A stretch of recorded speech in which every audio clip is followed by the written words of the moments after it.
হরে কৃষ্ণ। আজ আমি কৃষ্ণের বাল্যলীলার সামান্য একটা ঘটনা তোমাদেরকে শোনাচ্ছি। কৃষ্ণকে ছোটবেলায় সন্দীপন মুনির আশ্রমে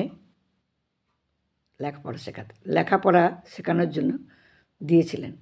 সন্দীপন মুনির স্ত্রী রোজ দিন রান্না করতেন, আর কৃষ্ণ, সুদামা, দাম, বসুদাম সকলে মিলে ওখানে পড়াশুনো করত।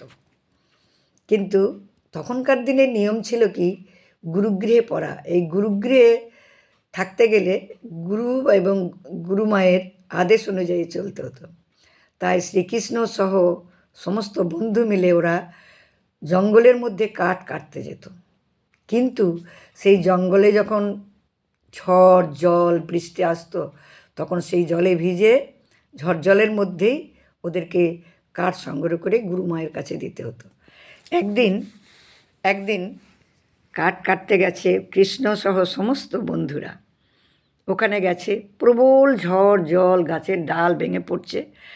সুদামা কী করছে, ওর বন্ধু সুদামা কৃষ্ণর গায়ে আঘাত লাগবে বলে উবুর হয়ে ওর ওপরে শুয়েছে যাতে সখার গায়ে যেন আঘাত না লাগে। কেননা কৃষ্ণ ছিল দলের মধ্যে শ্রেষ্ঠ, বুদ্ধিতে বিদ্যাতে। সকল বন্ধুরা কিন্তু ওকে ভীষণই ভালোবাসত।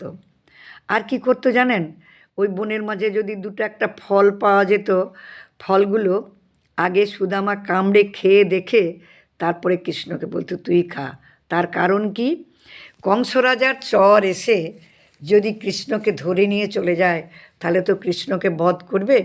কেননা কংস রাজা দৈববাণী ছিল, তোমাকে বধিবে যেই গোকুলে বাড়িছে সেই ভয়ে সুদামা কৃষ্ণকে সকল সময় রক্ষা করে যেত। কিন্তু এই সুদামা যখন বড় হলো, বিয়ে করলো, তখন সুদামার দারুণ কষ্ট। মথুরায় কৃষ্ণ নাম করা যাবে না, মথুরায় বাস করতে সুদামা।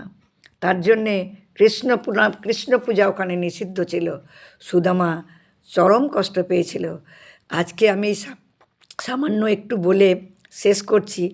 পরের দিন তোমাদেরকে সুদামার জীবনীটা একটু বলবো, শুনবে, খুবই ভালো লাগবে। কেমন বন্ধু প্রীতি সেটা বুঝতে পারবে। হ্যালো বন্ধুরা, আমি রাখছি, তোমরা ভালো থেকো, ঠিক আছে?